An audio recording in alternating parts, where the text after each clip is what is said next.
സാന്ദ്ര തോമസ് നിർമ്മിച്ച ആൻഡോ ജോസ് പെരേര, എബി ട്രിസ പോൾ എന്നിവർ സംവിധാനം ചെയ്ത ലിറ്റിൽ ഹാർട്ട്സ് മനുഷ്യരുടെ ജനിതക പ്രത്യേകതകളും അവരുടെ വികാര വിചാരങ്ങളും മനസ്സിലാക്കുകയും അംഗീകരിക്കുകയും ചെയ്യുന്ന ഒരു കാലഘട്ടത്തിലാണ് നമ്മളിപ്പോൾ ജീവിക്കുന്നത്. മറ്റുള്ളവർ എന്ത് ചിന്തിക്കുന്നു എന്ന് നോക്കാതെ, കുടുംബത്തിൻ്റെ യശസ്സിനു വേണ്ടി ത്യാഗം ചെയ്യാതെ, സ്വന്തം സന്തോഷത്തിനും വ്യക്തിത്വത്തിനും പ്രാധാന്യം കൽപ്പിക്കാൻ നമ്മൾ പഠിച്ചുകൊണ്ടിരിക്കുന്നു. ഇങ്ങനെ നമ്മുടെ സമൂഹത്തിൽ സംഭവിച്ചുകൊണ്ടിരിക്കുന്ന വിവിധ ബന്ധങ്ങളുടെ കഥയാണ് ലിറ്റിൽ ഹാർട്ട്സ് പറയുന്നത്. എന്നെ ഏറ്റവും വിഷമിപ്പിച്ചത് ജോൺസിച്ചായൻ്റെയും അനിതാമ്മയുടെയും സങ്കടങ്ങളാണ്. അവരുടെ മക്കളായ ഷാരോണിനും ശോഷയ്ക്കും വേണ്ടി ഏറ്റവും നല്ല വിവാഹബന്ധങ്ങൾ തന്നെ അവർ ആലോചിക്കുന്നു. പക്ഷേ അവരുടെ പ്രതീക്ഷകൾ തകർത്തുകൊണ്ട് രണ്ടുപേരും സ്വന്തം വഴികൾ തിരഞ്ഞെടുക്കുമ്പോഴുള്ള അവരുടെ വേദനകൾ, ഇത് നമ്മുടെ സമൂഹത്തിലെ ഓരോ മാതാപിതാക്കളുടേതുമാണ്. മാലാപാർവതി ആ ഒരു നിസ്സഹായാവസ്ഥ ഗംഭീരമായി ഉൾക്കൊണ്ട് ചെയ്തിട്ടുണ്ട്.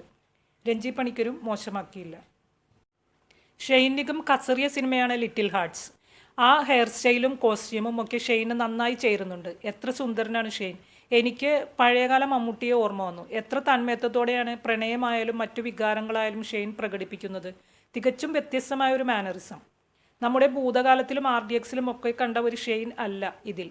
ബാബുരാജിനെ ഇപ്പോൾ വ്യത്യസ്തമായ റോളുകളിൽ കാണുന്നുണ്ട്. പ്രണയവും മൃദുല വികാരങ്ങളും ഒക്കെ വഴങ്ങുമെന്ന് ബാബുരാജ് ഈ സിനിമയിലൂടെ ബോധ്യപ്പെടുത്തുന്നു. ചില സീനുകളിലൊക്കെ ബാബുരാജിൻ്റെ ബേബി ശരിക്കും നമ്മുടെ ഇഷ്ടം നേടുന്നുണ്ട്. ബാബുരാജിൻ്റെ പേരായി വന്ന ലേഡി കുറച്ചുകൂടി ഫ്ലെക്സിബിൾ ആവാമായിരുന്നു എന്ന് തോന്നി.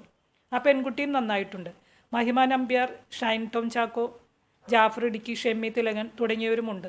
ഛായാഗ്രഹണം എടുത്തു പറയേണ്ടതാണ്. ആ ഒരു പ്രദേശത്തിൻ്റെ ഭംഗിയൊക്കെ ശരിക്കും ആകർഷണീയമാണ്.